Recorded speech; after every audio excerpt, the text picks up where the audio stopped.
And my co-moderator is Greg Watkins-Cowell. You may recognize him as president of Spinach. This year's meeting was made possible in part by the generosity of our sponsors, especially our diamond sponsors, which we don't have the slide up, but it would be Delta Cabinets, Max, and Picture.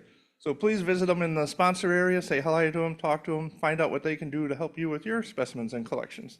They're actually really important. If you want to pay less for your next conference, make sure you treat our sponsors well, all of them. They do a really great job of supporting us. This session will be recorded for later viewing by registrants and eventually posted to the Spinach and Tadwig YouTube channels for public viewing. And I've been hearing they put it up in like less than 24 hours, 48 hours. So pretty quick turnaround time.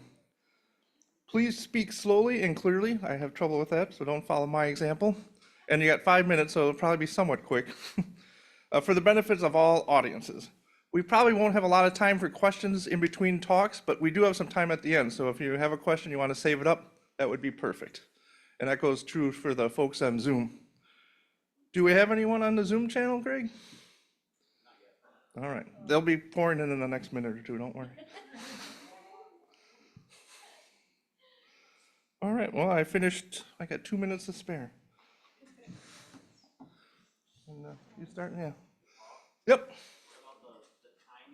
Oh, good points. So for those giving talks, we'll have the warning lights and it'll be, oops, you don't have to start the timer yet. I'm still, well, that doesn't matter.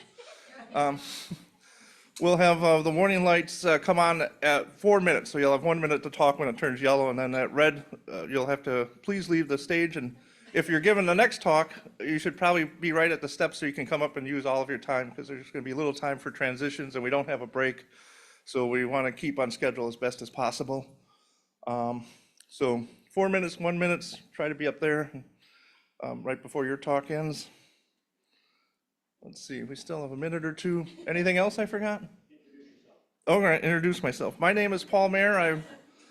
I think I'm past president of Spinach, and this will be my last time as past president at the ABM. Please attend. We'll be talking about where we're having it next, and Greg will take over as president, and Jules will become past president.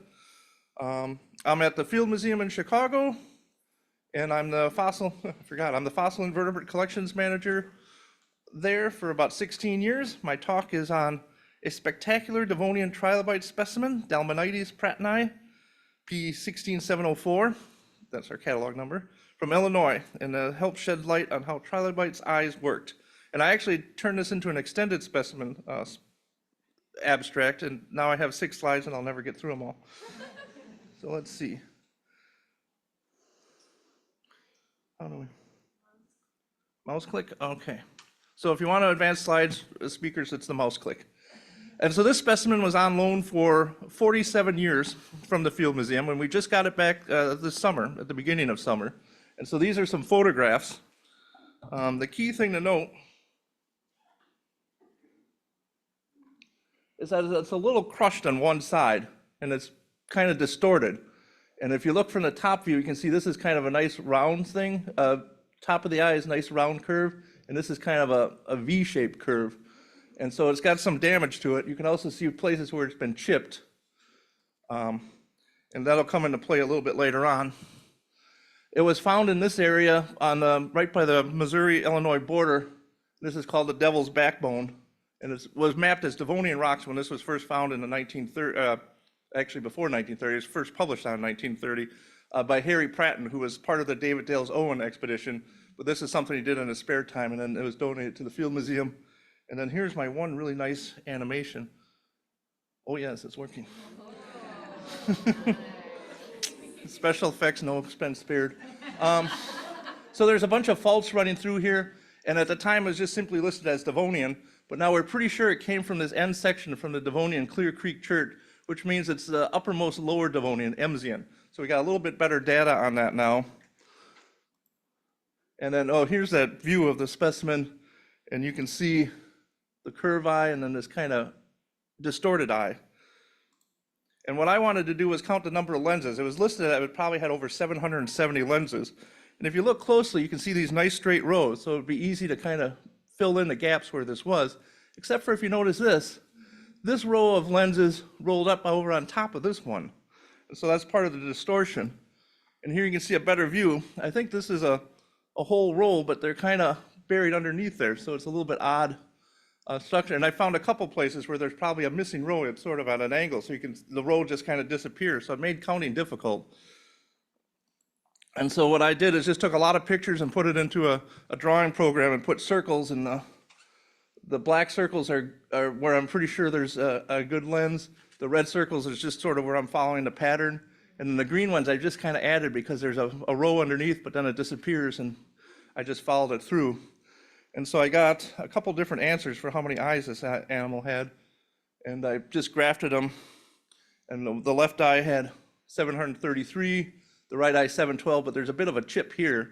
And so if I just sort of fill it in and make it look even, I get about 743. So I would say that the trilobite had more like 740 lenses per eye, which is a record, the number of lenses for a Phacops type trilobite.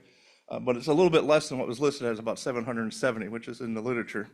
And so it's just some kind of neat little specimen. Again, it was found by Henry Pratten, who is an interesting geologist, and very little is known about him, including even his date of birth. So if anyone has any notes from Henry Pratten, apparently he took some on the David Dale Owens expedition. He was on his own and did a lot of work up in the Dakotas. And if anyone has any info, I'd be really curious to hear anything about Henry Pratten and the David Dale Owens expedition in the Wisconsin and Nebraska and Dakota territories at that time. I think it's from the 1857. And so this is one of our oldest collected specimens at the Field Museum, and it was originally, actually it was part of the Field Museum. I don't know where it was before the Field Museum, but someone else had it before us, and it came here, so a neat specimen. And these are the original photographs and some illustrations. I actually have an illustrator working on drawing this, but I didn't get the pictures in on time, so we'll use the old ones. But it has this big caudal spine, old black and white photo, and you can see these huge eyes that just stuck up, and it wraps around. So it really had like a 360-degree view almost of the, so I could see behind it and in front of it, and then kind of how it would have looked unfolded. Neat little trilobite from the Devonian of Illinois. And I don't know if I'm past time. I'm just about on time. Okay. Good, thanks. So keeping that, if the next person wants to come up, we'll. Yes. And I should know that, but I don't have my thing with me, sorry. I thought it was later,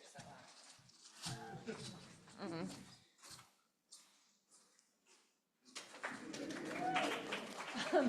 Not a trilobite. So hi everyone, I'm Jess Utrup from the Yale Peabody Museum. I also work in invertebrate paleontology, and I wanted to talk to you guys about one of our specimens because people started asking me about it. So this guy's been on the wall for all 18 years I've been there, and I admire him and enjoy him because if I were to lay down next to him, it's roughly the same size as I am. This is YPMIP 220638.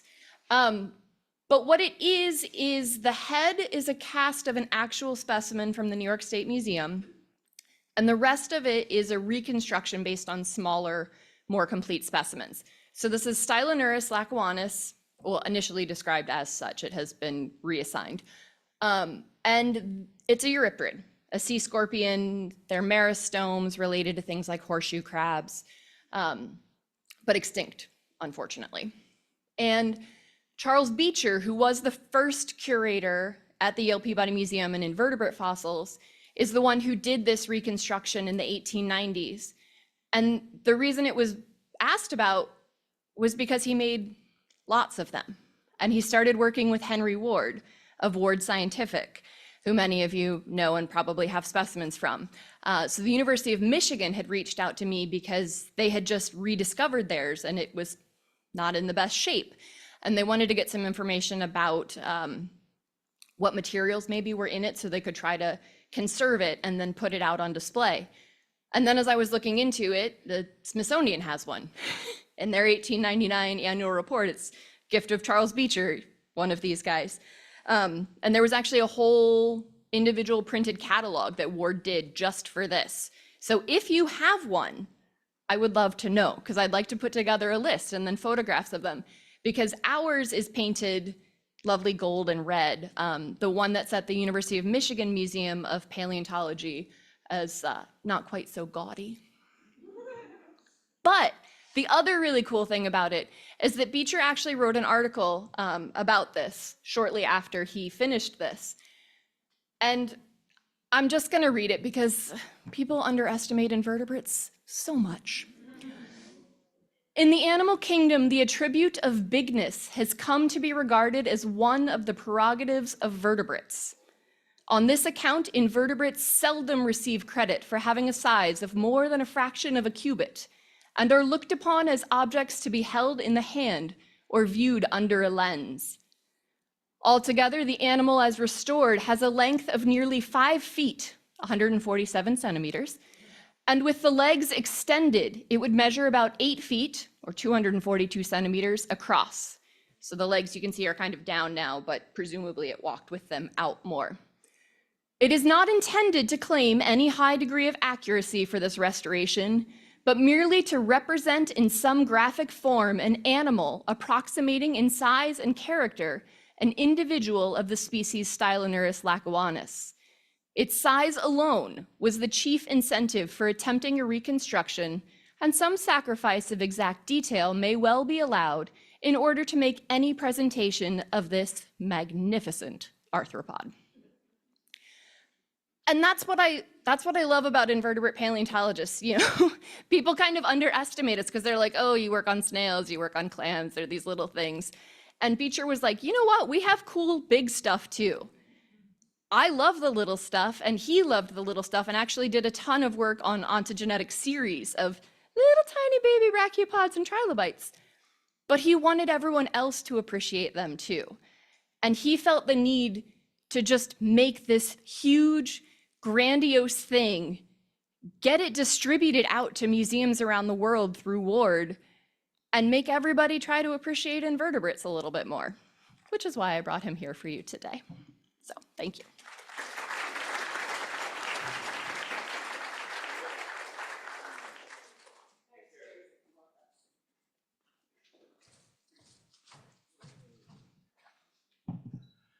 So, good morning, everyone. I guess this talk, to borrow the words of the previous speaker, could be called "We got big, nice stuff too." So let's go on with the topic of giant invertebrates. I'm Viktor. I'm from Münster Natural History Museum in Germany, and I'm going to talk to you about the largest ammonite in the world. And yeah, let's go on. Yes, the giant fossil, just for us to be clear, I'm talking about the guy on the right, not the one on the left. And as a proper German fossil should, it has a very easy to pronounce name, Parapuzosia sepenrandensis. I only gonna do it this once. It's from late Cretaceous, about 82 million years old, and it's like very similar, the same height as myself, but much wider. And it's about 40 centimeters thick, and it was found 1895 in the small town of Sepenrade, which is why Sepenradensis, and bought for 125 mark in gold, which is, if I calculated this correctly, in modern prices for gold is about 110,000 euros, so not that cheap. And here we can see the director, the founding director of the museum, Hermann Landauer, who bought this fossil, who recognized its importance. And yeah, it had quite a history. So if you compare the two photos, for instance, here you see the umbilicus is still covered, and it was prepared to be uncovered just maybe 50, 60 years ago. So now you see it's free, and it used to be not free, which is important. I'm coming to that. Yeah, so it's been in our museum since 1895, and it has been transferred to the new museum building. Now we're getting another reconstruction of the museum, so there is going to be even a bigger building. But since 2006, it's free for everyone to see. This is the lectotype, and everyone can see it, and some people can even touch it, which fortunately not many people do. But it's really easy to access at the moment. And well, why I'm talking to you about that? It's not only about bragging that we're in this small town who never, ever, everyone heard about, have the largest one in the world. It's about the meaning of the fossil, because it's still actively used in the research. Just about 3 years ago, there was a paper on the ontogeny of this species, and this lectotype was also very actively used in this paper. But what interests me most is the sort of cultural or scientific impact, because there has been a lot of casts made from that. And you can see I tried to make a map of the locations that I could find on the internet or in our records. The problem with our records, they only date back as far as like 20 years, which is nothing because it's more than 100 years old. And yeah, you see this one is the city of Münster, this red dot here, and some other museums in the region has it also, but also in southern Germany there is some of the museums there, then one in Bavaria, but not everything can be found on the internet. For instance, this dot in Berlin, I have seen it myself, but if you Google Berlin, Parapuzosia septenradensis, you don't find any traces, you don't find any photos. So the reason I'm presenting it here, I would like to ask you, or maybe your friends, your relatives, whoever, if you have seen one cast, if you have seen a picture of that, please let me know. And a photo would be perfect. And if your institution would like to have one, you can also let them know. Thank you very much.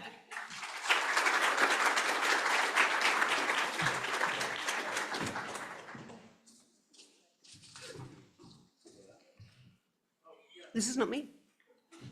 I'm too early. It was a really good try. Yeah. Hi, everyone. I'm sorry we're going to be downsizing a little bit from large invertebrates to tiny invertebrates, but I guarantee you just as gorgeous as the large ones. So today in my talk, the spotlight will be landing on this beautiful Dauber wasp, Sceliphron formosum. So Sceliphron formosum, the Dauber wasp, is a solitary wasp. The female will build those little mud nests, usually one nest, one cell, one larvae, and these nests are used for breeding larvae. So they will store paralyzed spiders inside the nest for the larva to feed on, and once the larva develops into adults, it will then fly away, leave the nest empty and abandoned. And this is when it becomes a hot property, a shelter in an urban ecosystem. So in our research, we found that there's actually tons of native species that are utilizing, associated with the use of these mud nests. So on the left-hand side, you can see there's all different modifications and constructions within the nest that are built by the tenants, we will call them. So here are some of the tenants, wasp tenants we discovered. And today, I'll be sharing with you 3 of my favorite stories about these tenants. So the first one, on the top, the poor corbronets. These corbronet wasps utilized an empty nests, but these poor guys, we found these cases that they happen to be parasitized by a new species of bee fly. And these bee fly would be chewing inside the larva. And you can see on the picture here on the left, the corbronet wasp would still be growing, turning to pupa, even made a pupal case, just on the verge of being successful. The bee fly comes out. Poor guy.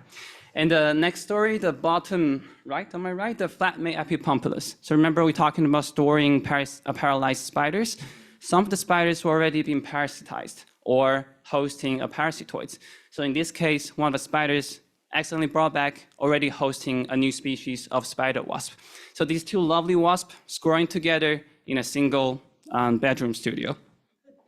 And on the other hand, on the left-hand side, unlucky small-headed flies, same story, parasitized spiders accidentally brought back to the nest. Well, in this case, we found that most of the Sceliphron formosum inside the nest were already dead. So these small-headed flies have no ways of getting out. So these nests, these bedrooms, potential breeding cradle or shelter ended up being a death trap for them. And with that, sorry to end with a sad story, but thank you.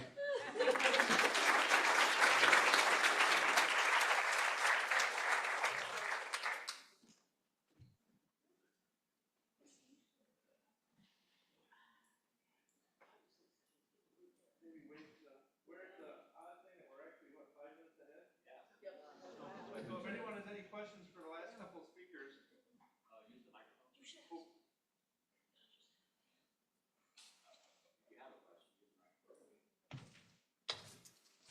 If anyone has a question, please use one of the microphones to ask of any of the speakers who have presented, or even if not.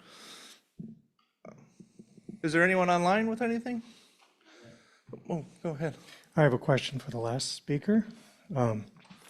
Were you just out actively collecting the Sceliphron mud nests, or were these found in the collection?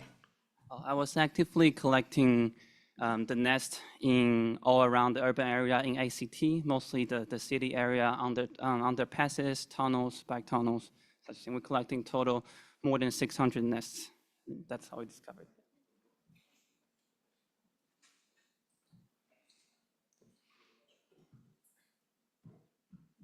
Hi, I had a question for you about the rows of eyes, actually. Yes. I'm wondering if the one sort of partially formed row seemed to be like at a seam between two areas of eyes growing in together, or if that's maybe an artifact of how it got permineralized or something, or are there theories about why it ended up that way? My theory, or my idea, I won't even call it a theory, is that the whole specimen somehow got squashed and there was a little bit of pressure on it and it slid a little bit. And so there's like a little micro fault. And the one eye, part of the specimen just rode up on top of the other one. And that's what it looks like. It looks like there's actually a three-dimensional difference there. At first, I thought it might be how the eyes grew and they just grew in between, but I don't think that's true at all. So I think it's just a little slip and the one layer got above the other layer. And then I saw other places where I saw the same thing, but it was more at an angle. That one is just perfectly parallel to the row of eyes. The other places is at an angle, so you see the eyes down here and then the row just disappears. And so I think it's just it got squashed and moved a little bit, the rock shifted or deformed, I guess that's the word I'm looking for. So we'll wait one more minute. We'll start a little bit early because I know we tend to run late and I'm surprised we're actually early. That's unusual.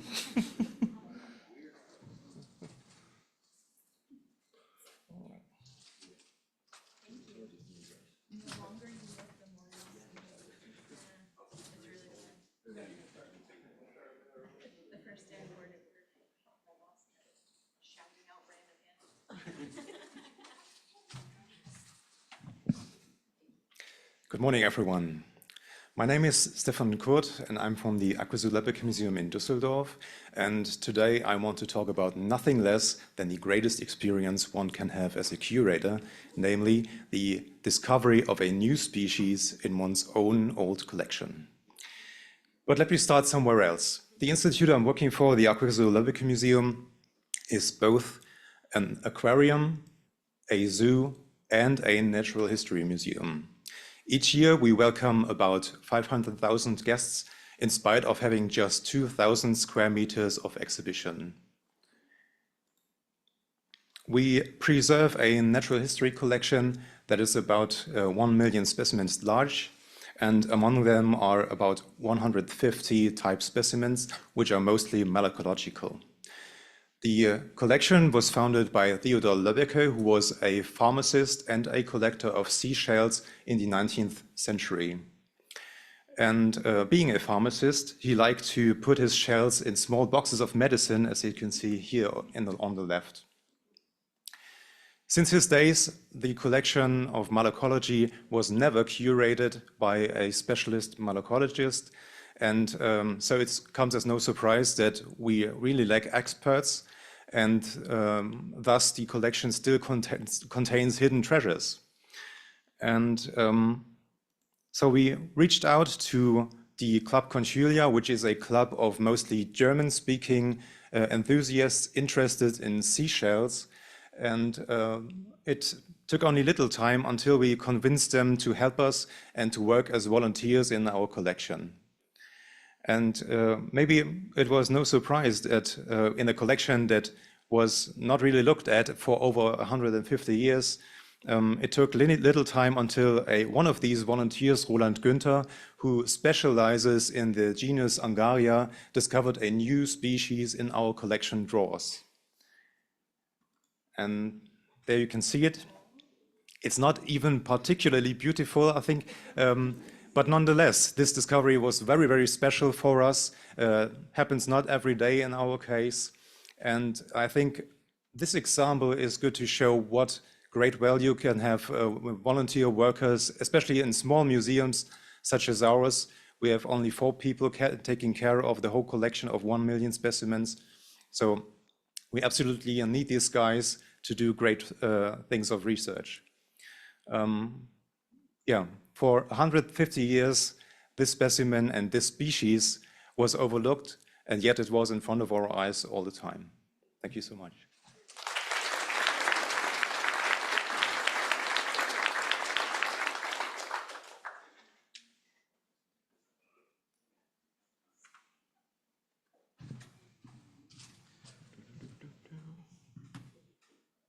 Okay.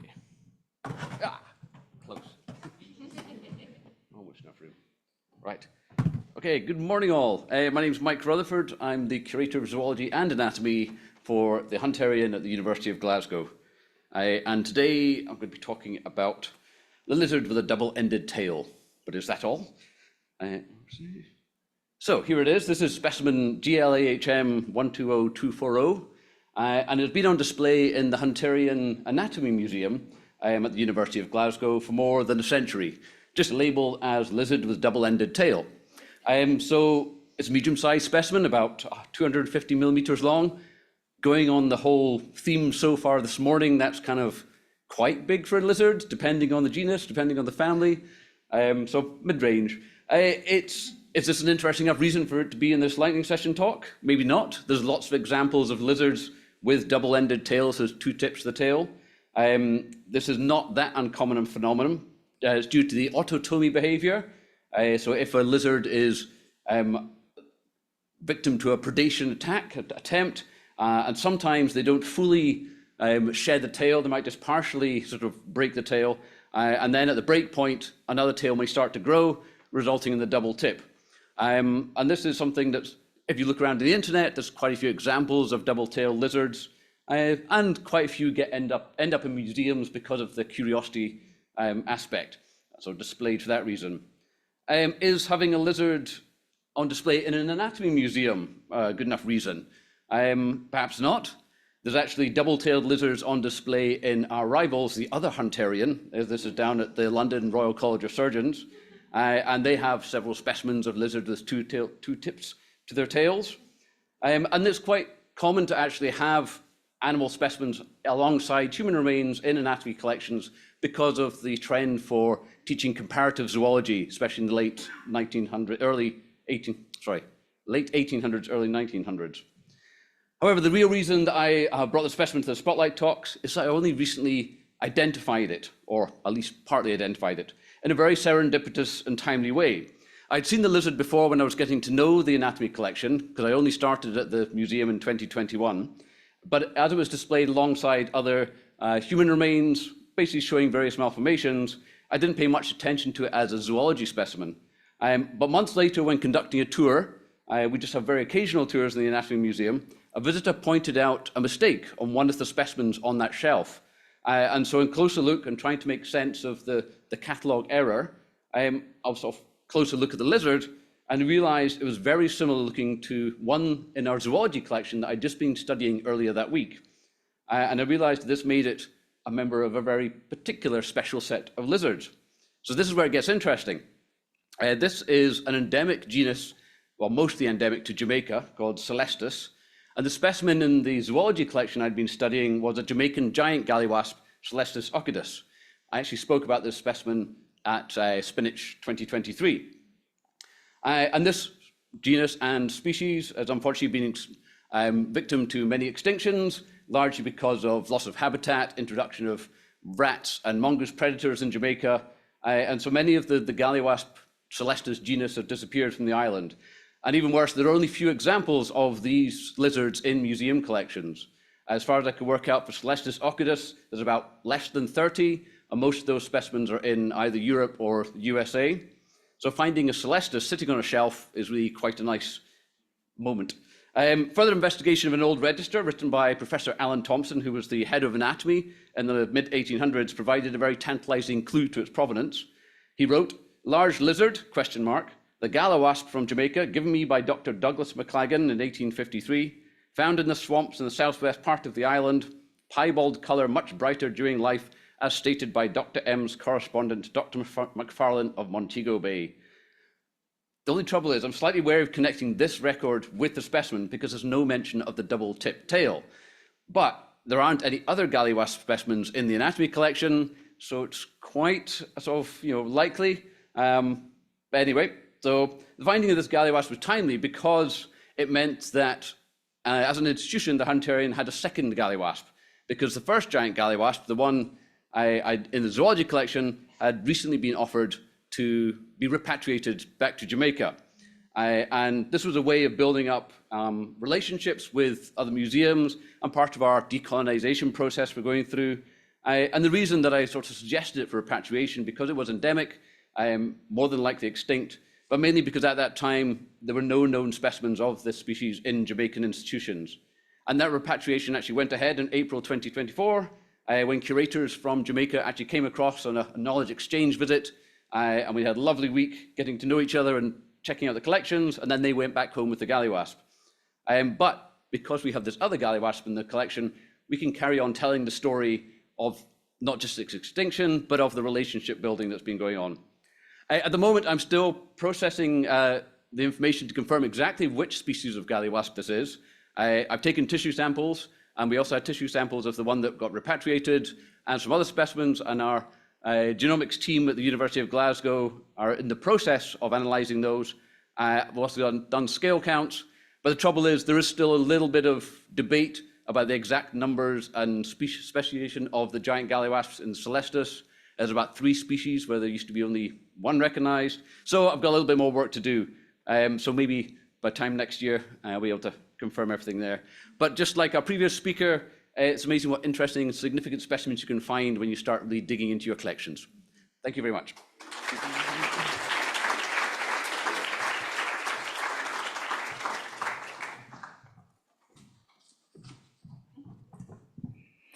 Good morning, everyone. My name is Lauren Vonnahme, and I'm a senior museum specialist at the American Museum of Natural History in the Department of Herpetology. And while I primarily work on collections, if you know me, you know that my pet passion project is working on the history of the department. So I'm going to talk about one of my favorite historical expeditions and specimens, which are our Komodo dragons. And the reason they're amazing is because they are the reason that King Kong exists. I've been wanting to do this talk for years, but I figured Japan was the perfect time to do a kaiju talk. Okay, so in 1927, an expedition was launched to the Isle of Komodo, which was then the Dutch East Indies, because there had been rumors coming out of here of a giant monster lizard that no one had ever seen before in the West. And so Douglas Burden and his wife, Catherine Burden, who's pictured, is who actually led this expedition to go out and find and collect these giant lizards, which is amazing. They found them, obviously. But what was really cool about this expedition, it was one of the first times they'd taken a moving picture camera into the field and took 48 rolls of film. So this is the OG nature documentary. They collected 14 dragons. They took 12 back to the AMNH specimens, and they donated 2 to the Bronx Zoo, which was then the New York Zoological Society. Unfortunately, even though they were so popular, I have newspaper articles, thousands of people rushed to the zoo to see these dragons because first time you've seen a monster in real life. Unfortunately, they died after a few months, and Burden is quoted as saying they died by civilization, which is interesting and will be brought up later. So after the expedition, Douglas, wrote a book, a very exaggerated and adventurous book on his field notes. In fact, his co-author was like, this is a little not what happened. And he was like, done. If you don't have a climax, you must furnish one. So take it with a grain of salt. And he also, made this film and passed this film around. They projected the film next to the diorama at the AMNH, and it was so popular they used to have to shut down the halls because too many people were trying to watch it. And it got passed around to clubs, including the Explorers Club, where fellow club member Marion Cooper, who is friends with Douglas, saw this film. And if you know your film history, you know that Marion Cooper is the creator and director of King Kong. So Cooper was obsessed with this film footage. And based King Kong off of it. And up until now, this had all sort of been rumor. We have always been told this, but I couldn't find anything. Y'all, I found the receipts. After going through tons of archives, finally at BYU, I found a letter from Cooper to Burden. Cooper was going through a copyright fight with the movie production company that said he did not create King Kong, and he was like, I did. And he wrote a really detailed letter to Burden explaining how and why it was based off of him. So everything matches, right? The characters from the film are based off of the team. Burden is Driscoll, Catherine is Fay Ray. He was really obsessed with the way Burden called them King of Komodo. He thought that hard K sound was really cool, so he named it King Kong. They have almost matching shots. So if you watch the 33 film, it really matches the shots from the documentary. And of course, civilization is what killed the beast. And the end of King Kong. So King Kong fans, you are welcome. My dragons are the reason that movie exists. And it's the biggest lizard, so medium-sized people. There you go. I encourage you guys to scan the QR code. That will show 6 minutes of the 12-minute documentary from our library. Up until now, I cannot find the film rolls. There are 47 missing film rolls. If anyone has heard anything about where these archives have ended up, I would love to get my hands on the original footage. I cannot find them. And I also have my coworker painted a really adorable sticker of Komodo dragons climbing and taking out the Empire State Building. So if you want a sweet vinyl sticker, come find me after the talk and I'll give you one. So yeah, there it is. Oh, and there's me, of course, with one of our dragons. Thank you.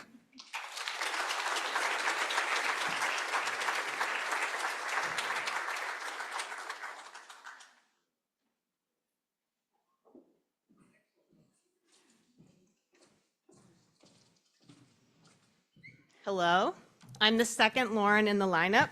I'm Lauren Scheinberg, collection manager of herpetology at the California Academy of Sciences, which I'll probably call either CAS or the Academy. And I've gone rogue, and I'm not doing a specimen spotlight. I'm focusing on a collector. This is Joseph Cheeseman Thompson. He is a former curator at CAS, also known as Victor Kuhn. And he was a curator in the early 1900s. The Thompson-Kuhn collection really formed the basis of our early Asian holdings at the museum. And he made a significant collection of reptiles and amphibians from Japan, Taiwan, Korea, China, Malaysia, and the Philippines. So Joseph Cheeseman Thompson was born in 1874, spent a lot of his childhood in Japan as the son of a missionary, then went to the US, went to medical school, and joined the US Navy as a naval surgeon. He was deployed all over the world and loved nature, and so he would collect specimens. He originally was interested in fish, but after a series of disagreements with the ichthyologist Alexander Agassiz, he was like, I'm gonna pivot and be a herpetologist. And this is a common theme, just pivoting and also disagreements. So in 1908, he was assigned a special duty to search out invasion routes, possible invasion routes through Japan, the Philippines, and Korea. And he did this posing as a South African herpetologist, and he did it under the alias Victor Kuhn. So he collected a ton of specimens in that time, which were all deposited at CAS. So we have about 12,000 specimens from his deployments. And of those, about 1,000 are from Okinawa and 3,000 are from the Ryukyu Islands. So it's kind of relevant to this. But he was notoriously difficult to work with. So he published a lot of papers, but no author ever published with him a second time. So, since he was on his deployments, all of his collections were at CAS, and the existing curator was using his collections to describe new species. This is John Vandenberg. But when he returned, he asked to see Vandenberg's manuscripts and then proceeded to plagiarize the entire thing. And they published within a month or two of each other, describing the same species, using almost the same specimens and using some of the same names. So this was a huge scandal. It was highlighted in a paper by Barber in 1917 called A Most Regrettable Tangle of Names. But it resulted in Thompson being kind of pushed out of the academy, where he had somehow gained a curatorship. After he left the academy, he pivoted once again. He still worked on snakes in his own time, but then he decided to work on Freudian psychoanalysis and anthropology. And his His correspondence with Freud is now housed in the US Library of Congress, where he calls himself Joe Tom Son. He was a man who liked aliases. Additionally, he befriended L. Ron Hubbard, a teenage L. Ron Hubbard on a ship journey. And L. Ron Hubbard said about him that his friends called him Snake and his enemies called him crazy. He had lots of both. But he was considered a great man in Hubbard's mind and was acknowledged in Hubbard's work, Dianetics, which became kind of the foundation of Scientology, the religion. And so finally, in the weird world of Joseph Cheeseman Thompson, he was an established cat fancier.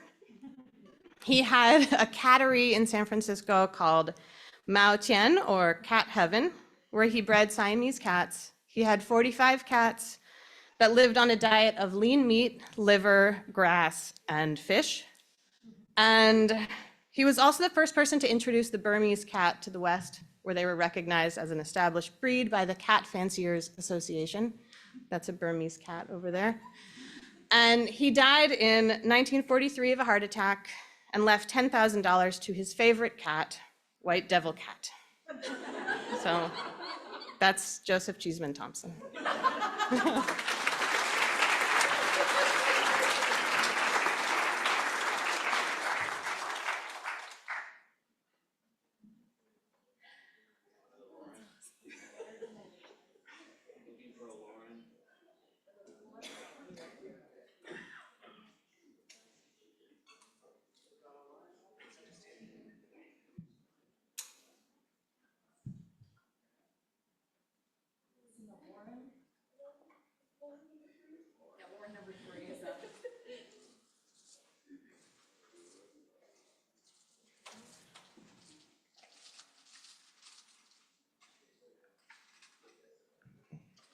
All right, so it looks like, oh, yep.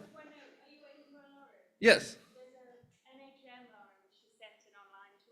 Unless there's a fourth Laura here. Is there one from online?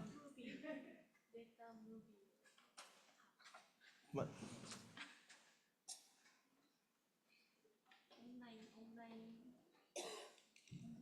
Okay. Good. What? We'll be online?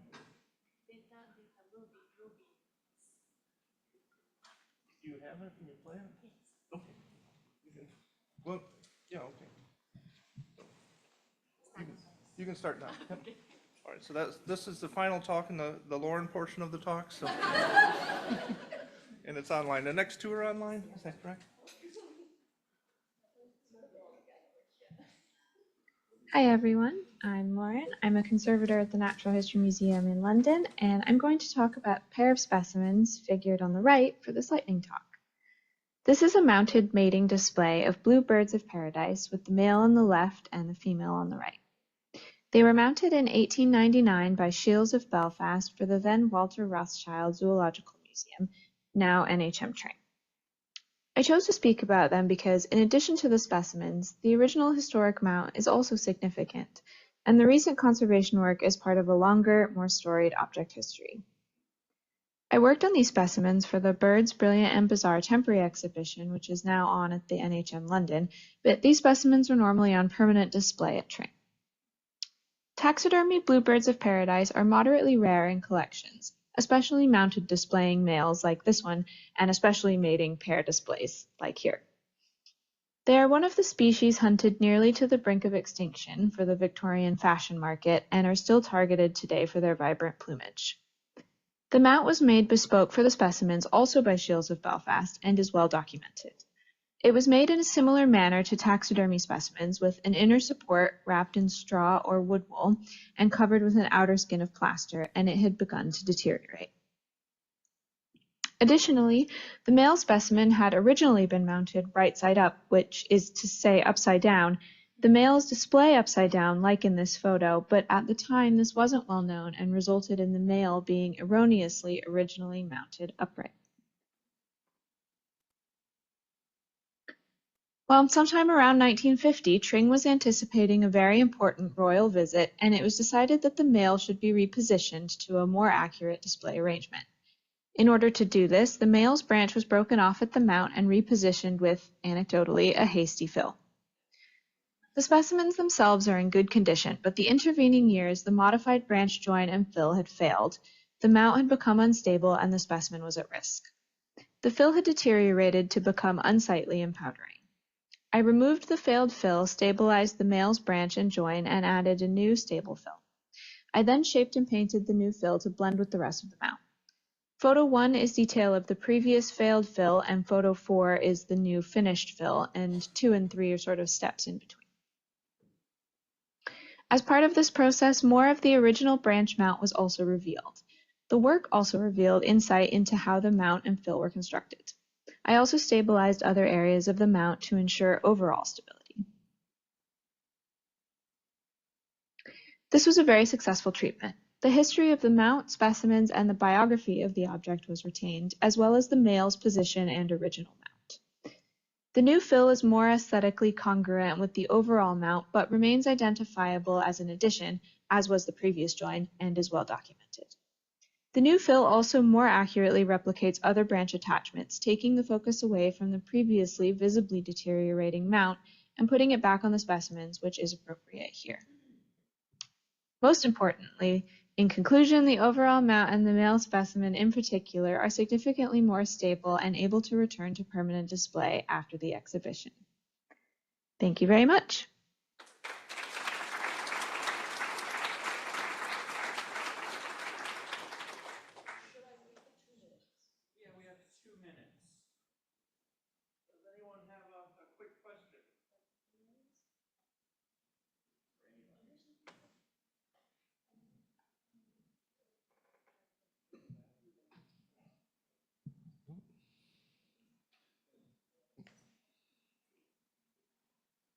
All right, so thank you to all the speakers who have been right on time. It's extraordinary and unprecedented, really.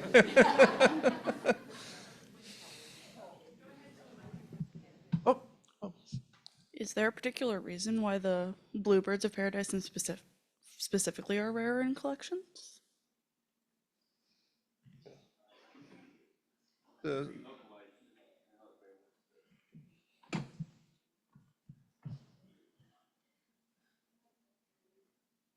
No? So, any questions other than for the bluebirds of paradise? You did get a response, did you hear?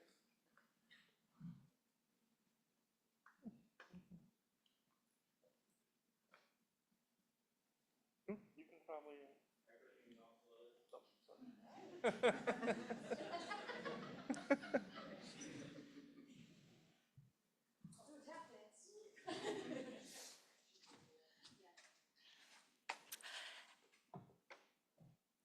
Okay. Hi, my name is Piper Stepule. I work with the Yale Peabody Museum Vertebrate Zoology Collection. I've been there for about 4 years now. I do mostly work with bird skins, but I prepping, cataloging, loaning, all that stuff. But I work with birds, mammals, herps, fish, all of it. And this title will make sense in a moment, I promise. So first, important background information to understand before I begin and show you the specimen. There are so Yale is in Connecticut in the United States, and in that area there are cowbirds and cuckoos who parasitize nests. And if you don't know what that means, they just, instead of raising the eggs in their own nest, they dump them off in somebody else's hands and hope that they get raised. And they have the tendency to, the babies will be a lot louder, a lot bigger, a lot more needy, and so they tend to get a lot more resources than the actual babies that are supposed to be there. There is a very inconsistent showing of birds' ability to optimize their calorie usage.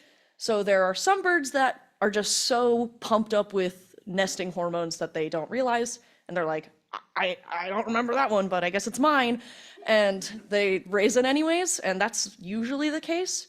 But there are some very rare cases where birds will be able to recognize that it's not theirs and shove it out of the nest, or other other strategies. And before I begin, Dr. Lewis Bennett Bishop was a very prominent egg and nest collector back in the late 1800s, early 1900s. He lived in Guilford, Connecticut, but he also traveled to places like North Dakota and Florida to collect eggs and nest. In our personal collection, if you look up his name in our database, you get over 2,700 records. 2,500 of those plus are eggs, and about over 300 of those are nests. So he was busy. So this particular nest is the nest of a Setiphaga pedicea, otherwise known as a yellow warbler. You can tell by the little yellow feather. This is the coolest specimen to me in our collection. It was showed to me in one of my first tours, and now I show it on all of my tours. It is a nest from North Dakota from 1902. And so obviously the aerial view, first of all, thank you, Andy Todd, for helping me make these gorgeous photos. So the overview looks very normal. This view on the left is weird looking. It looks like it's extra tall. There's something weird going on here. So this bird was able to recognize that its nest was parasitized by a cowbird, and instead of raising it and using all those calories, it had decided that it would be less energy to just build a new nest on top of the old clutch of eggs. So it weaved the whole eggs, did not do anything to them, just built a whole nest on top and tried again. So you can see the egg. Is this a laser pointer? That is the cowbird egg, and these are the yellow warbler eggs. So I don't understand why the bird was able to tell that it wasn't theirs. I don't know what makes him more special than the others, but he recognized it, and he or she built a nest on top of it, tried again, thought it would be less work. And so there's been a lot of interesting questions that come along with this nest, such as, do we catalog these eggs separately? I know that I'm not even sure if this is the egg. So this is the nest number and this is the egg number, but I don't even know if that's the eggs that were actually laid and then were supposed to be fertilized, or the ones that were thrown out. So this is a beautiful example of birds' ability and also versatility and knowledge. So it's very obvious that there's not a consistent level of ability to understand issues in bird species. So that's all I got. Thank you.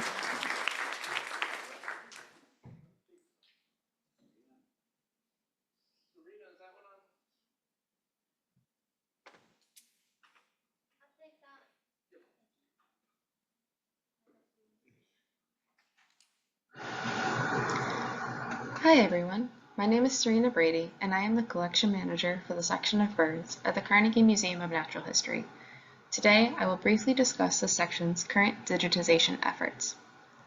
The section of birds contains the largest vertebrate type collection within the Carnegie Museum of Natural History and one of the largest in the United States, with over 500 holotypes and syntype specimens.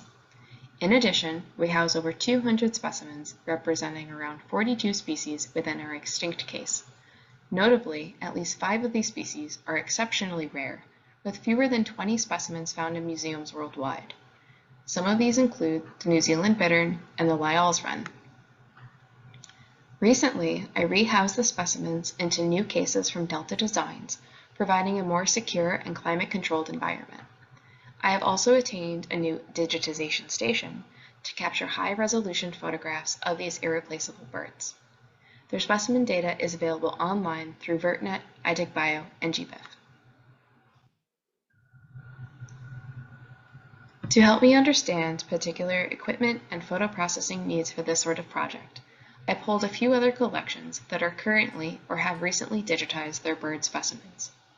I also use various resources like the Spinach Wiki and slides from various iDigBio workshops. Our digitization station setup is quite simple.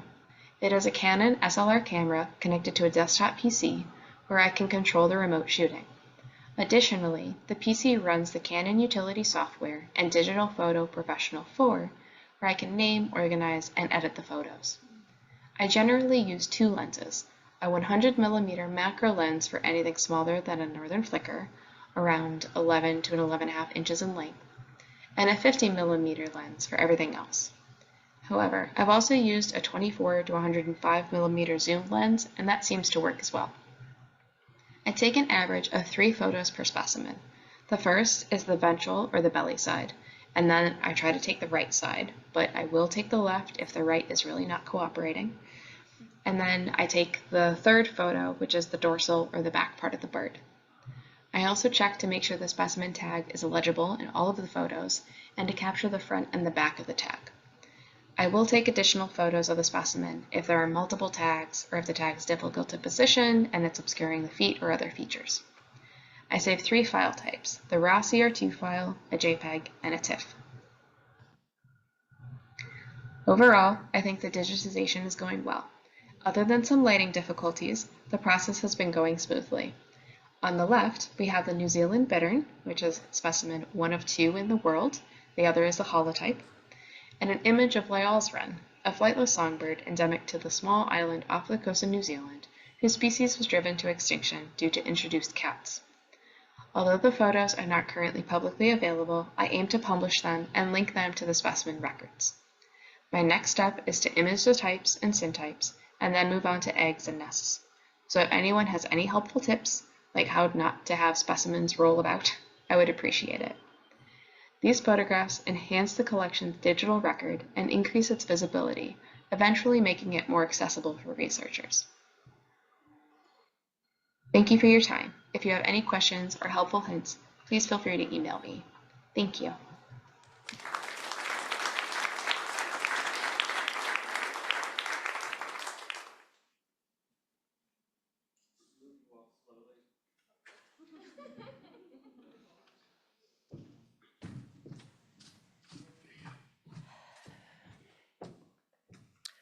Can I go?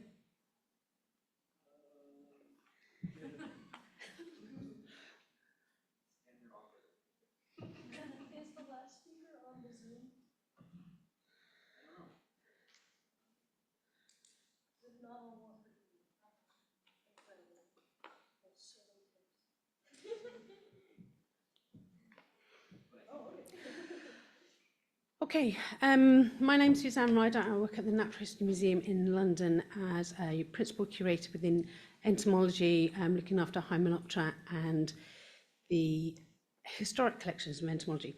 So it's not obvious choice as to why I chose a rhino, but in 2022, the Natural History Museum in London opened a temporary art installation featuring a digitally reproduced northern white rhino.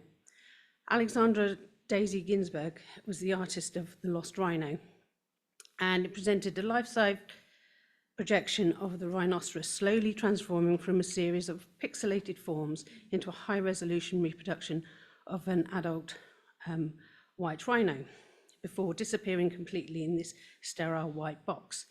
So this thought-provoking artwork questions our fascination with creating and recreating life forms rather than conserving existing species. So Ginsberg is highlighting the current groundbreaking conservation research surrounding the last surviving northern white rhino, where eggs and semen were collected from the last surviving members of the species in an effort to implant embryos into closely related species. So this cutting-edge research has huge implications and ambitions to reconstruct this and other extinct species. So this is pioneering research, but Ginsberg is asking the question, just because we could, should we? So perhaps like the colonial hunters of the 19th century, should we stop and think? So I started reading a bit about this specimen, and it was fascinating and brutal and shocking reading about it. It was collected in Zimbabwe in 1892 by a man called Corridon. he accepted a commission from Lionel Walter Rothschild to collect species of fauna and flora in the area. And he captured 2 white rhinoceros. One was sent back to the Natural History Museum in London and in Kensington, and the other to the Rothschild Museum in Tring. And the account published by Corridon is pretty awful. It contains colonial racist statements, and it strikes me to hold parallels with the message that Ginsberg is calling out to attention. And in the narrative, there's a clear awareness of the hunting and the poaching, the impact it's having on the rhino and the inevitable extinction. But Corridon's reasoning is that if they weren't hunting and sending them back to Europe for research and display, the natives would just hunt them for meat and the price of their horn. So with this artwork, within the exhibition, there were some specimens brought out. And so we had some manuscripts, some artwork, and 1 full-sized adult white rhino. So as you know, within any exhibition space, that takes a whole army of people to get something together. So we had the exhibition staff, the design team, the press, the conservation, and of course the curators, and even engineers, just to make a bespoke frame so we could just physically move this thing around the site. So for my very small part in this process, I was the IPM coordinator for the museum for about 10 years. And as part of that, one of our greatest achievements was securing funding and support for a state-of-the-art quarantine facility, which opened in 2012. And I distinctly remember a surreal conversation, which you often have in natural history museums, sitting around a table with architects saying, how big do we want the big freezer to be? And so we were talking about different antelopes or a zebra or whatever, because we basically decided we couldn't accommodate absolutely every specimen, but we wanted to accommodate as many as possible. And so we wanted to see what was the ideal size. And we landed upon a full-size adult rhino taxiderm specimen. So when this exhibition happened, this was sort of small satisfaction to me. It's like, 10 years later, we had a adult rhino go through the quarantine facility into the freezer and treated before it went into exhibition. So that's why I chose this specimen. Thank you.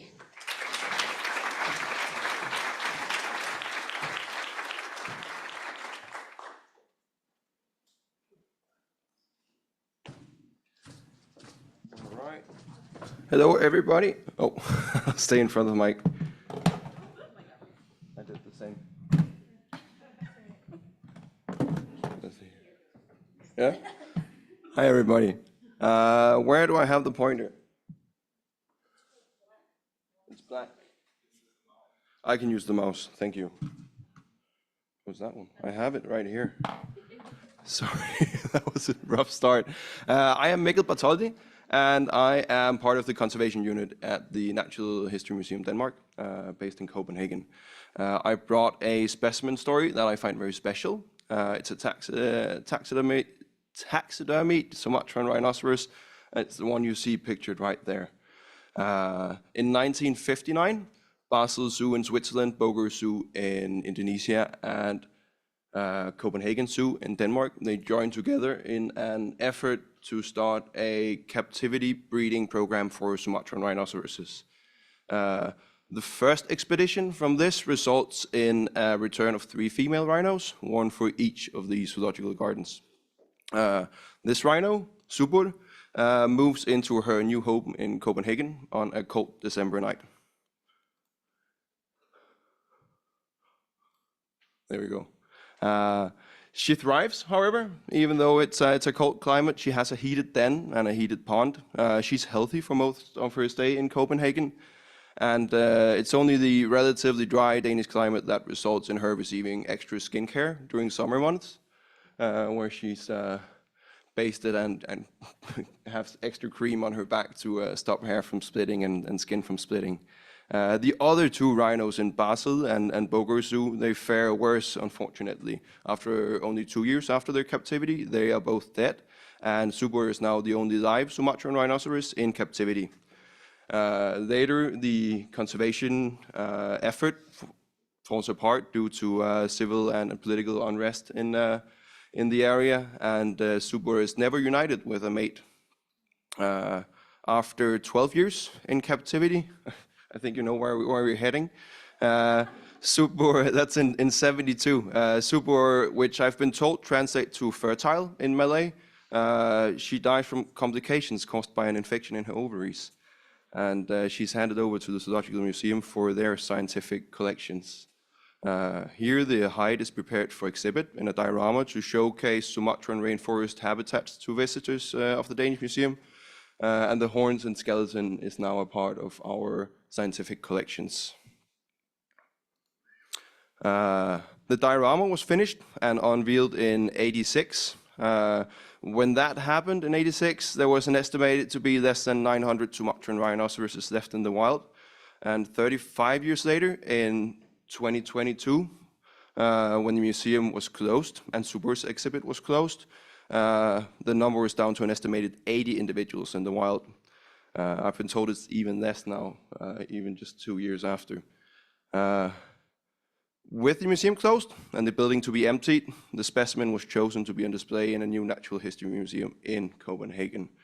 And as you can see, she's had to move once more. She's now undergoing treatment to be a part of our new exhibitions. And as you can see, it's a very dark habitat. It was supposed to mimic a dense Sumatran forest. And as such, the hide or the taxidermy mount has not been prepared to be exhibited with a lot of light. And she's now been chosen to be on a glass case with light from everywhere, and you can see it from all angles. So the specimen is gray and yellow. Only the ventral side is actually the right color. And we have a huge effort to recolor the specimen to make it appear as a live specimen would be for our visitors. I cannot wait, however, for her to be, like, yet again a part of showing or learning our visitors about Sumatran rhinoceros species and the importance of nature conservation. And hopefully she will be on display in the biodiversity gallery of our new museum to open in 2026. Thank you.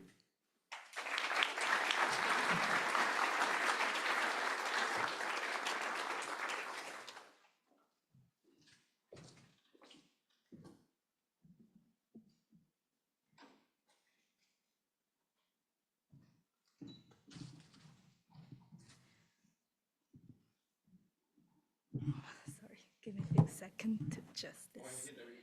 And it's fine, it's totally fine. Okay, then how to switch the slide. Okay. Okay, cool. So may I start now? Okay, good morning, everyone. My name is Xuan Hong, and I'm from the Master Program of Evolution, Ecology, and Systematic at LNU University of Munich. And now I'm also preparing specimen for the section of mammalogy at the Bavaria State Collection of Zoology, or in short, ZSM.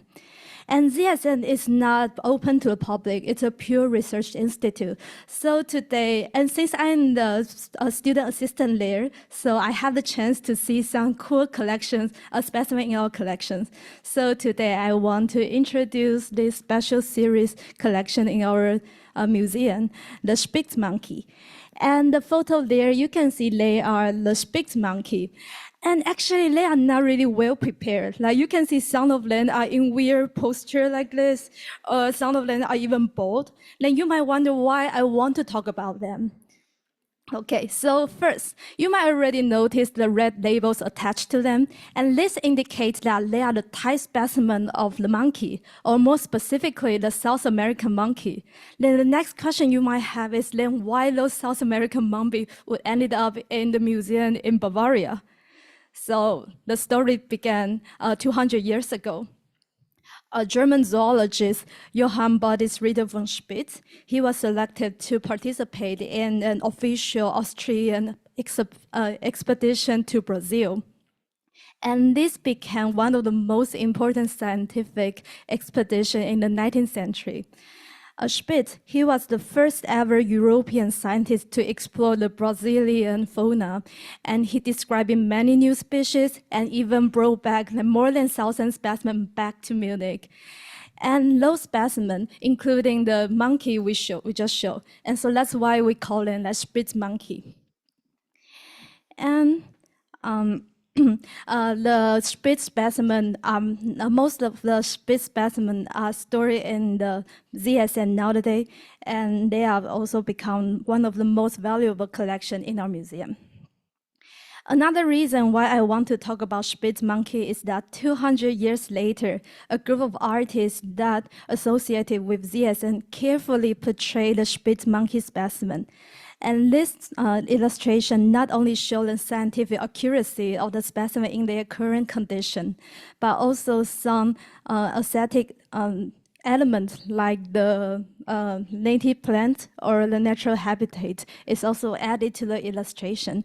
And I personally really like this idea of like combining the art and specimen together, and I think this added an aesthetic aspect to the Spitz monkey series. And something better is that all those pretty illustrations are open to everyone, so you can just go to our ZSM website and download them. And last of all, by looking at the specimen itself, we can also observe something that's quite interesting. And here I want to present the specimen number 9, and this is a pair of specimens of Paraguayan howler.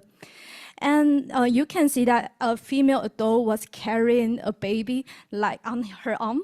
Then do you notice something weird here? Yeah, the monkey, they don't do that actually. Yeah, the monkey, they will put the baby on their back instead. And I found it's quite interesting because this shows that how the taxidermists in 19th century understood the behavior of monkey. And obviously they don't really understand that at all.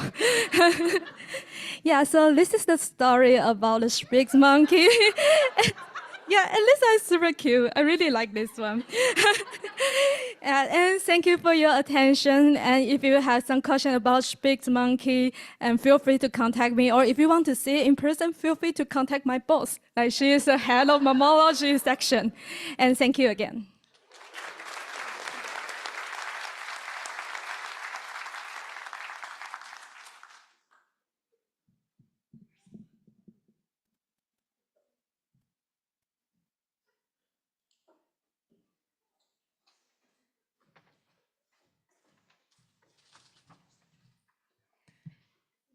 Good morning, everyone. Well, this is a complete different picture from the previous one.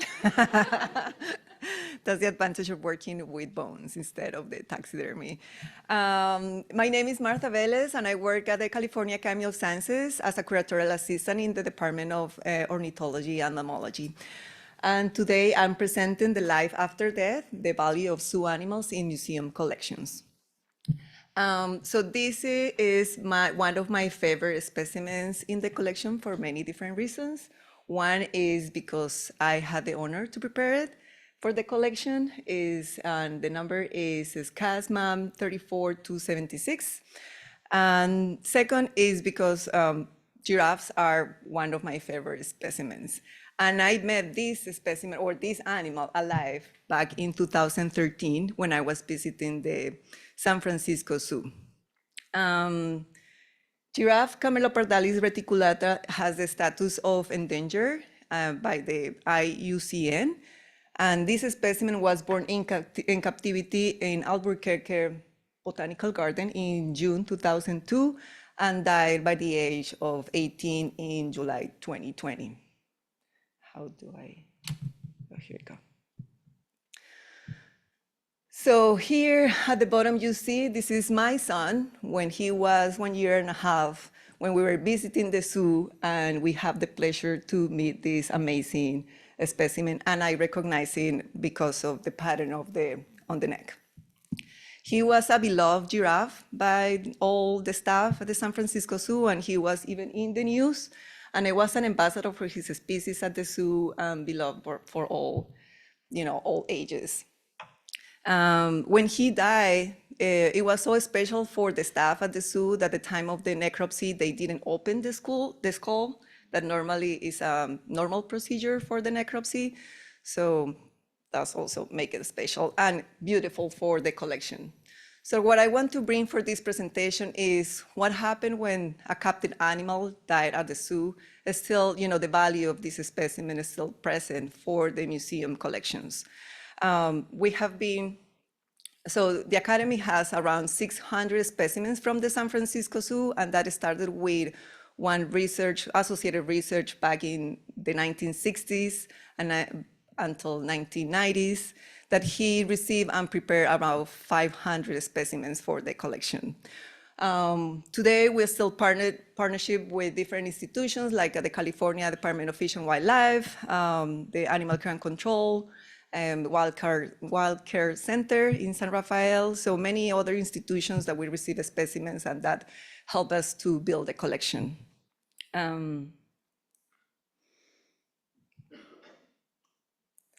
Well, that's it. Thank you.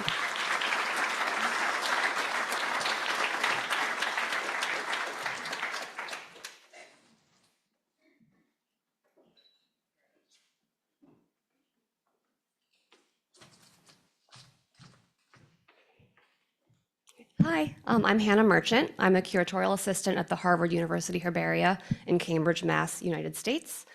We're one of the top 10 largest herbaria in the world, and we hold close to 6 million specimens. But today I'm spotlighting this tiny little guy. It's a really unique fossil specimen we have in our collections that is 3 things in one. It is botanical, entomological, and mineralogical. So this specimen is a piece of Dominican amber, which contains a fossilized insect that was parasitized by a fungus. The piece of amber itself is really small. It's about 1 centimeter. The insect is around 2 to 3 millimeters long, and the fungus is less than 250 micrometers. The organisms inside the amber were studied and described through microscopic X-ray imaging. So that's like virtually dissecting a specimen without needing to do destructive sampling or to destroy it. The collection's a type specimen for both the fungus and the entomological taxa. It's a holotype for the fungus, and it's a paratype for the insect. Electri is the Latin word for amber, so that's where the fungal epithet comes from. The fungus is a member of the Labobiniales order. They're biotrophic parasites that require a living host for survival. It's not a necrotroph like the infamous cordyceps fungi from The Last of Us that kill their hosts and feed off the corpse. Labobiniales are associated with arthropods. They have a strong host specificity, so there's usually a 1-to-1 relationship between the parasite and the host species. And the fungus and the insect species in this case seem to have co-evolved with each other since at least the Miocene era. So considering how small this specimen is, there's kind of a crazy amount of packaging involved in its storage. The amber is first wrapped in archival tissue, so it just looks like a little Hall's cough drop. It's then stored inside a polypropylene bag, which goes inside the sort of specimen packet we use for most cryptogams at the Farlow Herbarium of Harvard University Herbaria. So the HUH Botany Library stores this specimen with our other amber and amberoid collections. And when a specimen contains multiple organisms in a single physical preparation, we call this a mixed collection. And that requires some decisions about how best to curate and to digitize the specimen. So because the specimen was deposited in the Farlow Herbarium, our cryptogamic herbarium, the database record in our version of Specify uses the fungal taxon for identification. Information about the insect is entered into the host field, and the amber actually counts as the habitat for the fungus in this case. All right, short and sweet. Thank you for listening. I get really excited talking about this specimen because it's so different from anything else we have, and I just like how interdisciplinary it is. I've linked to the article where the names are published and where the methodology is discussed more in depth if anyone is interested. And I'm just extremely grateful to Jenny Brown, the collections manager of the glass flowers at Harvard, who helped me image the specimen and did her Photoshop magic to make it look so good. All right, thank you.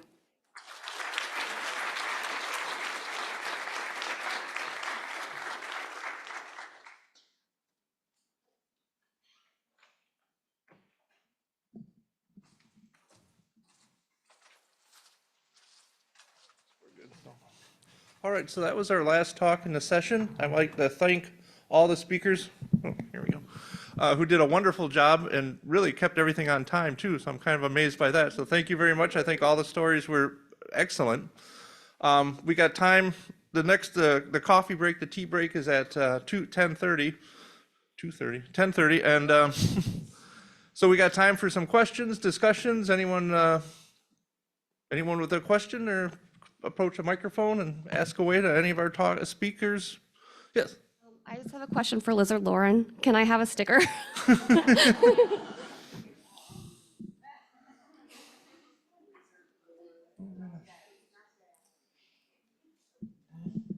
I have a very basic question for, I forgot your name, I'm sorry, Martha.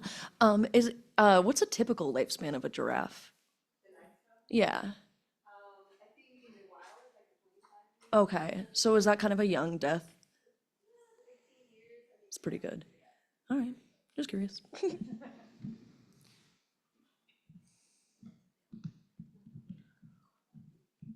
I also have a question for you, Martha. Did you degrease the skulls and what did you use?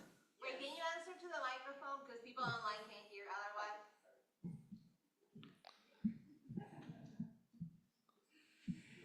Yeah, so the preparation method that I use is maceration. As you know, like you put the specimen in water and basically the bacteria that generates degrades all the meat from the skull. And after that, it passes through different process of sodium perborate to kind of degrease it. And it took about 3 months between the maceration and the sodium perborate and then, yes, cleaning and everything, yeah. Another question about the skull. I noticed that the other skull in the collection there, it was very smooth and clean. That one looked very deformed. Was that from captive breeding? I believe so. The one in the middle was the male. The one to the right was a female. The one that is less kind of bumpy, and the small one was a juvenile. So I'm not sure if someone can correct me, but I guess when they age and also they form the calcification on the bone. Especially males, I guess. Yes, but the female is also from the zoo, and I prepared and I noticed that difference. Yes. Oh, so many Well, you're questions. still there. I'm really interested in this topic of specimens that normally considered not valuable for research because they're from the zoo or don't have labels. So maybe you could give a couple of details what usages for the specimens that come to your collection from the zoo has experienced by research community or maybe by the public in knowledge transfer or something like that. Well, not so far, but I believe at some point, the same as the Sumatran rhino, it came from a zoo and died, and is going to be, important for the species at some point. Who knows what happened in many years, go extinct. The giraffe, as I said, they are in danger. The population has decreased in 50% in the last 30 years. So, that's the value of the animals in the zoo that comes to the collections. Hello. Sorry, could I just add into sort of the Victor's question? We've got skulls in our collection as well. A recent student came in and looked at some of the bear skulls in particular. And one potential use certainly could be, what subspecies of giraffe that was. So a comparison of older giraffe skulls and other collections, which we weren't sure which subspecies they might be, and doing measurements of the skull, that could be a very useful potential area of investigation. So all sorts of options. But a question from Ariel, what happened to the rest of the body? Well, it was too big. So when they offered the specimen, we just asked for the head, the skull. Yes, because we don't have the capacity to process the entire body. Yeah.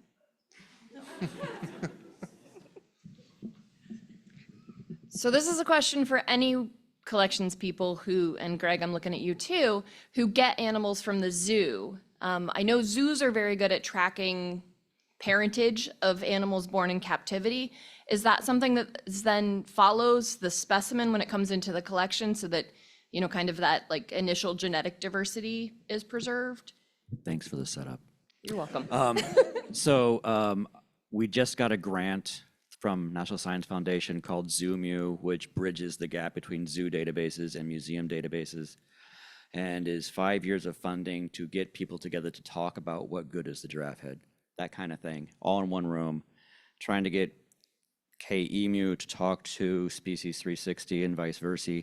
But the great thing about the zoo animals is you know who mommy and daddy were, you know what it ate last Thursday, you know the last time it had babies, you know when it had hiccups, you have data on everything about the animal that you don't get otherwise. So yes, it was in captivity. Yes, the body shape might be affected by that, especially fish and herps, but you know far more about its life history than you do from a roadkill, other than the last day of its life, okay? However, in my experience, I prep a lot of zoo animals. We get stuff from some aquarium in Texas. We get Sedgwick County Zoo stuff. We get Beardsley Zoo in Connecticut. There's a bunch of stuff. Nobody gives us data the same way. Sedgwick County Zoo is the best at giving us data. They have history, but even they, like for example, we get a lot of birds that are wild caught, but they don't say where it's from. So having the zoo database would be able to bridge all those gaps. Plus, they don't give us like the full like history. They would have it. They do have it. I know they have it. And then sometimes the zoos will just give us an animal, tell us what it is, and that's it. So I am really excited for the ZooMu.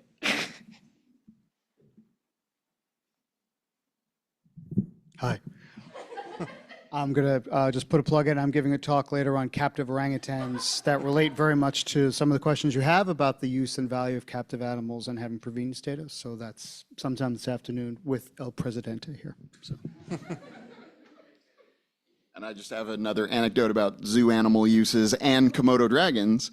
I worked at UT Austin for a while, and we had recovered a Komodo dragon from the Dallas Fort Worth Zoo, which we were able to process the whole organism, take the skull from, and actually have an SEM and computer microtomography, whatever, analysis of the skull and image the vomeronasal organs, image the salivary glands to check for inflation or presence of whether there's a venom gland associated with that or not. So a lot of morphological morphometrics that could be done with something like that. That in the case of a Komodo dragon, it's not easy to go collect those in the wild, so or legal.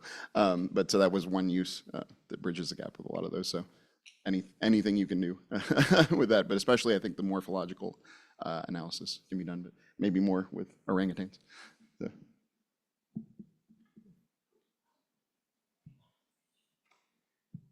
I just want to add like one more thing to all of that. When I was an undergrad, I would volunteer with the Natural History Collections at Randolph College in Lynchburg, Virginia, and I prepped a lot of bird study skins that were given to us from a Smithsonian bird strike project where like birds that had died would be collected and then sent to us to prep. We often were just given bags of birds and then we made them into study skins. No information from their research really transferred to us. So we didn't know like their location of death, like what they were collecting them for, anything like that. If anyone knows anything about that project in particular and wants to enlighten me, that would be great. But yeah, I probably skinned and prepped a lot of birds from the Smithsonian without really knowing anything about why those birds were collected for that study. And they are in the Randolph Museum Natural History Collection.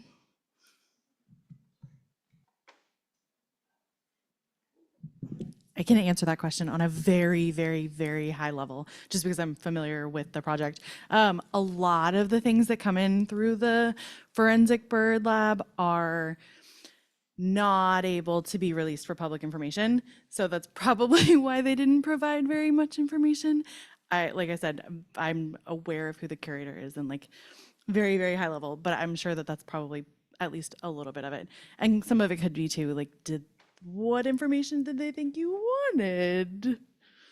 Some people just like, I would get handed birds as like a work study student at a museum, and they'd be like, this died in my yard, and then we would just make a study skin. So sometimes that's also the case, where someone just gave the bird. Should I repeat that? Or no, you go. Well, I was going to say too, in relation to my talk, I actually had a huge issue tracking down some of the data because they were so popular. Of course, it's the Komodo dragons from the zoo. They were amazing, but no one wrote down anything, including the zoo.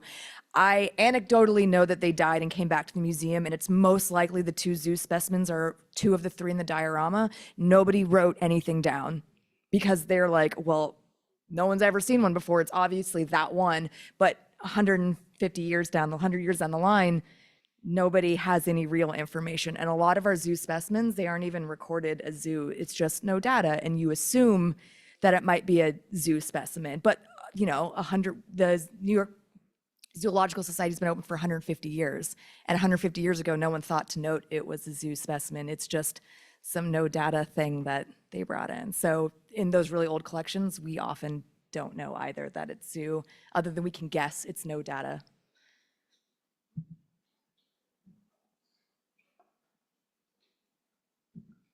Hi everyone, I would like to share a little bit of my experience. I was a student assistant at the National Taiwan University, so that's from Taiwan. And we have in this past year to work with news. What we did is we tried to have preparators, that's me and my classmates, to go directly to the necropsy with the new vets. So then we can have all the recordings and they are keepers aside, so we can ask all the information we wanted and to keep the connections also by not only new specimens, but also like roadkills or bird collections and from the community scientists. So then we keep connect with them and we find probably everything and we try to record them. And I think this is a way to do things that to bridge the gap and to tell people that what we need actually when we are asking, when we are doing the collections. Thank you. Oh, hi. I have 2 comments. I can help answer the skull morphology question. The adult males do have that bumpy surface. The skin is very strongly attached to it. It's very difficult to remove. Oftentimes you just have to cut around it and then get rid of that material later on. The other thing is with zoo data, oftentimes zoos are very sensitive with what they share. They're usually very happy to share level A data, you know, where it was collected, how old it was, that sort of thing. Health history data, sometimes they share, sometimes they don't share. So perhaps this database will help kind of bridge that gap. We usually get the AZA number or another number from the zoo. So hopefully we'll be able to cross-reference with those numbers at some later date. Just a side note on bird strikes. The last couple of years, we've been doing a project at Yale University where our collections manager in ornithology has had a cooler outside the door with Ziploc bags, and Piper helps with them. But one of the things that they've asked us to do is to iNaturalize it and put that iNaturalist observation number on the slip of paper with the date and our name and our email address in the Ziploc bag in the cooler. And that kind of gives us some locality data and an easy way to track things. So if you're doing a bird strike program, I really recommend it. Made everything super easy.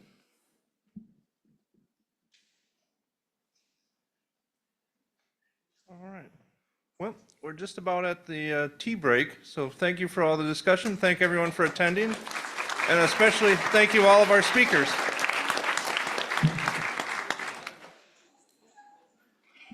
you very much. All right, I'll be back.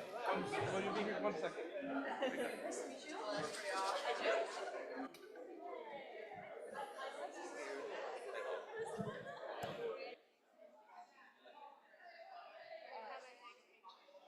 Oh, yeah. I saw that there's a... Are you gonna go? Yeah, I already wrote this. Oh, okay, I didn't read the email, the name, so... Yeah, okay, I think I'll go. I'll be the Asian American.